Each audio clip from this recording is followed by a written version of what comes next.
ನೆಲಮಂಗಲ ವಿಧಾನಸಭಾ ಕ್ಷೇತ್ರದ ವ್ಯಾಪ್ತಿಯಲ್ಲಿದ್ದ ಮಾಗಡಿ ತಾಲೂಕಿನ ಸೋಲೂರು ಹೋಬಳಿಯನ್ನು ನಿನ್ನೆ ಅಧಿಕೃತವಾಗಿ ಬೆಂಗಳೂರು ಗ್ರಾಮಾಂತರ ಜಿಲ್ಲೆಯ ನೆಲಮಂಗಲ ತಾಲೂಕಿಗೆ ಸೇರ್ಪಡೆ ಮಾಡಲಾಯಿತು.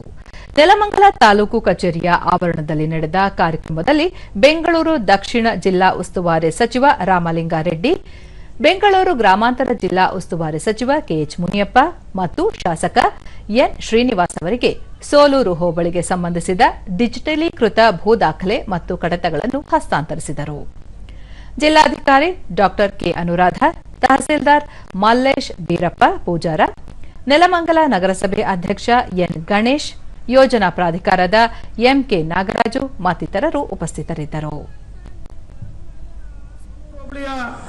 ಬಸ್ ನಿಲ್ದಾಣದ ಒಳಗಡೆ ಬಂದು ಹೋಗಬೇಕು, ಎಲ್ಲ ಬಸ್ಸುಗಳು ಸ್ಟಾಪ್ ಅನ್ನ ಕೊಡಬೇಕು ಅಂತ ಹೇಳಿ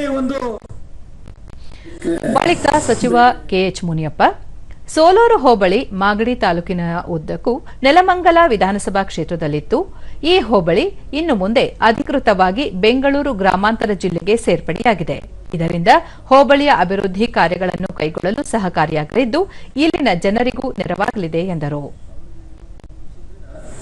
ಎಲ್ಲ ಸರ್ವತೋಮುಖ ಅಭಿವೃದ್ಧಿಯಾಗಲಿ, ಗ್ರಾಮ ಪಂಚಾಯತಿ, ತಾಲೂಕಾ ಸಮಿತಿ, ಜಿಲ್ಲಾ ಪರಿಷತ್ನಿಂದ ಹಿಡಿದು ಸಹಕಾರ ಸಂಘಗಳಿಂದ ಹಿಡಿದು ಎಲ್ಲವೂ ಕೂಡ ಅಭಿವೃದ್ಧಿ ಕಡೆ ಅವನ್ನ ಕೊಂಡೊಯ್ಯಬೇಕು ಅಂತ ಈ ಸಂದರ್ಭದಲ್ಲಿ ಹೇಳ್ತಾ ಅತ್ಯುತ್ತಮವಾದ ಕೆಲಸವನ್ನು ಮಾಡ್ತಾರೆ. ಸಚಿವ ರಾಮಲಿಂಗಾರೆಡ್ಡಿ, ಬೆಂಗಳೂರು ದಕ್ಷಿಣ ಜಿಲ್ಲೆಯ ಸೋಲೂರು ಹೋಬಳಿಯು ವಿಧಾನಸಭಾ ಚುನಾವಣೆಗೆ ನೆಲಮಂಗಲ ಹಾಗೂ ಲೋಕಸಭಾ ಚುನಾವಣೆಗೆ ಬೆಂಗಳೂರು ಗ್ರಾಮಾಂತರಕ್ಕೆ ಸೇರಿತ್ತು.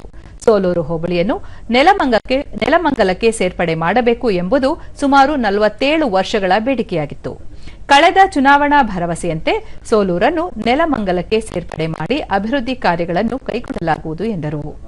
ಯಾವ ತಾಲೂಕನ್ನ ಹೋಗಿ ಅತಿ ಹೆಚ್ಚು ಜನಸಂದಣಿ ಅಂದ್ರೆ ವಸತಿ ಪ್ರದೇಶಗಳು ಮತ್ತೆ ಇಲ್ಲೆಲ್ಲ ಕಮರ್ಷಿಯಲ್ ಜಾಸ್ತಿ, ನಿಮ್ಮಲ್ಲೆಲ್ಲ ಅಂದ್ರೆ ಜನ ಬರೋರು ಹೋಗೋರು ಜಾಸ್ತಿ ಆಗ್ತಾರೆ. ಅದರಿಂದ ಬಸ್ ಸ್ಟ್ಯಾಂಡ್ ಅವಶ್ಯಕತೆ ಇದೆ, ಮೆಟ್ರೋ ಕೂಡ ಅವಶ್ಯಕತೆ ಇದೆ, ಅದು ಕೂಡ ಮಾಡೋಣ.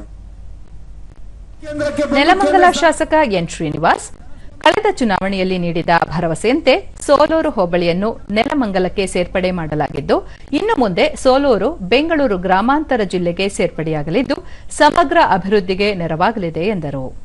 ನನ್ನ ಪತ್ರದ ಮೇಲೆ ಕೂಡಲೇ ಸೋಲೂರು ಹೋಬಳಿಯನ್ನ ನೆಲಮಂಗಲ ತಾಲೂಕಿಗೆ ಸೇರ್ಪಡೆ ಮಾಡಲಿಕ್ಕೆ ಪ್ರಸ್ತಾವನೆಯೊಂದಿಗೆ ಕಡತವನ್ನ ಸಂಪುಟದ ಮುಂದೆ ತರುವುದು ಅಂತ ಬರೆದರು.